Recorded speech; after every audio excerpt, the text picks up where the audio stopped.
லாவண்யா வந்து நம்ம ராகுவோட சட்டையை பிடிச்சோன்னா அபிக்கு செமையா கோவம் வந்தது. உடனே லாவண்யா வந்து சட்டை பிடிக்காம கையை தடுக்கிறாங்க. உடனே வந்து ஓ அந்த அளவு ஆயிடுச்சா? எனக்கு இல்லாத உரிமை உனக்கு வந்துடுச்சா ராகவ் கிட்ட? ராகு வந்து என்னோட ஃப்ரெண்டு உனக்கு தெரியறதுக்கு முன்னாடியே எனக்கு தெரியும் அப்படின்னோடனே, இங்கே பாருங்கள், நீங்கள் என்ன சொன்னாலும் சரி அவரோட சட்டையை பிடிக்கிறது ரொம்ப பெரிய தப்பு புரியுதா? தேவையில்லாதெல்லாம் பண்ணிட்டு இருக்காதீங்க. அவருக்கும் எனக்கும் நடந்த கல்யாணம் சந்தர்ப்ப சூழ்நிலை நடந்துச்சு. அதுக்காக வந்து அவரை சட்டை பிடிப்பீங்களா அப்படின்னு சொன்னோன்னே, ஓ நீ பொண்டாட்டின்றது காட்டுறியா? உனக்கு கோவம் வருதா? அப்படின்னோடனே, அவள் பண்ணதில் என்ன தப்பு ராவணியா? நீ பண்ணது ரொம்ப பெரிய தப்பு புரியுதா? எப்படி நீ வந்து இவ்வளோ பேர் முன்னாடி வந்து சட்டை பிடிப்ப? அதுவும் அவனோட பொண்டாட்டி இருக்கா அப்போம்போது சட்டை பிடிக்கிற தப்பு இல்லை இதெல்லாம் லாவணியா அப்படின்னு சொல்லிட்டு பாட்டி சொல்கிறாங்க. அதுக்கு வந்து லாவணியா வந்து ஏன் பாட்டி சொல்ல மாட்டீங்க? இதுவும் சொல்வீங்க இதுக்கு மேலேயும் சொல்வீங்க. இப்போ வந்து அபி உங்களுக்கு பெரியவளாயிட்டா, ரொம்ப வந்து தலைமையில தூக்கி வச்சுன்னு ஆடுறீங்க. ஆனால் நான் இவ்வளோ நாள் உங்கள் எல்லோரும் கூட பழகியிருக்கேன். ஆனால் என்ன வந்து நீங்கள் இவ்வளோ கேவலமாக நினைக்கிறீங்களா? அப்போது நான் வந்து ராகுவுக்கு உரிமையானவ கிடையாதா? இவ தான் உரிமையானவ. ஆமாம், பின்ன பொண்டாட்டி தானே உரிமையானவ. எப்படி நீ வந்து ஃப்ரெண்டாக இருந்தால் ஃப்ரெண்டோடு வச்சுக்கணும் புரியுதா? அதுக்கு லிமிட் நீ கிராஸ் பண்ணவே முடியாது அப்படின்னோடனே, விடுங்க விடுங்க பாட்டி, லாவண்யா ஏதோ வந்து கோவத்தில் பண்ணுறா விடுங்க அப்படின்னு சொல்லிட்டு ராகவ் சொல்கிறாரு. நீ அமைதியார் ராகவ், இது ரொம்ப பெரிய தப்பு லாவண்யா பண்ணுறது. அபி வந்து உன்னோட ஒய்ஃப் புரியுதா? அவள் முன்னாடி இவன் சட்டையை பிடிக்கிறா, அது எவ்வளோ பெரிய தப்பு. அது கூட லாவண்யாவுக்கு தெரியாதா? என்ன லாவண்யா இவ்வளோ கேவலமாக நடந்துக்கிறேன் அப்படின்னு. ஆமாம், நான் தான் இன்றைக்கி கேவலமாக நடந்துக்கிறேன் உங்கள் எல்லாருக்கு முன்னாடியும். இந்த அபி வந்ததுனால என்னை ரொம்ப மோசமாக நடத்துகிறீங்கல்ல, என்னை வந்து இவ்வளோ கேள்வி கேட்குறீங்கல்ல, ஏன் நான் ராகவ் சட்டை பிடிக்கிறதுக்கு எனக்கு உரிமை இல்லைன்றீங்கல்ல, இதெல்லாம் நல்லாவே இல்லை நீங்கள் பண்ணுறது எல்லாரும். ஆனால் ஒன்று, நீங்கள் பண்ணதுக்கு எல்லாத்துக்கும் அனுபவிப்பீங்க அப்படின்னு சொல்லிட்டு லாவண்யா போகிறாங்க. அதை பார்த்து அபி வந்து அப்படியே பார்த்துக்கிட்டே இருக்காங்க. உடனே வந்து எல்லோரும் என்ன புரிஞ்சுக்காமல் நடந்துக்கிறா அப்படின்னு சொல்லிட்டு பார்த்துட்ருக்காங்க. உடனே வந்து என்ன பண்ணுறாங்க, அனு வந்து அபி பார்க்குறாங்க. அபி ராகு மேலே பிரியலைன்னு சொன்னோன்னே, அவர் சட்டையை பிடிச்சோன்னா உன்னால் தாங்கிக்க முடியல, அப்படியே போய் பிடிச்சிட்டியே கையை அப்படின்னு சொல்கிறாங்க.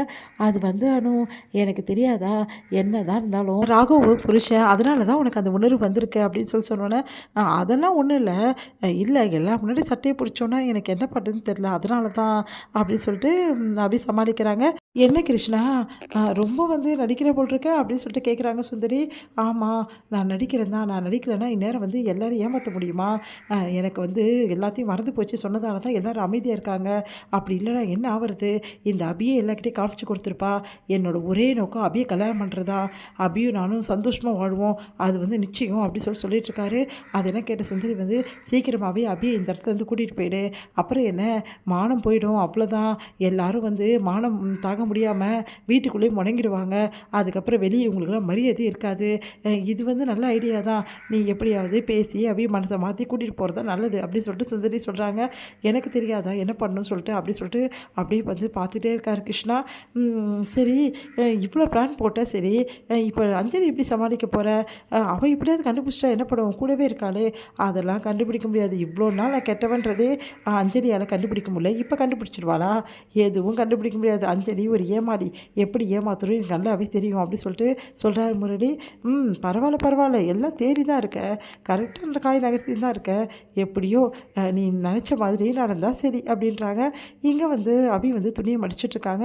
அப்போ வந்து யோசனை பண்ணிகிட்டே இருக்காங்க. யாரோ வந்து அவங்கள பார்த்துக்கிட்டே இருக்க மாதிரி தோணுது.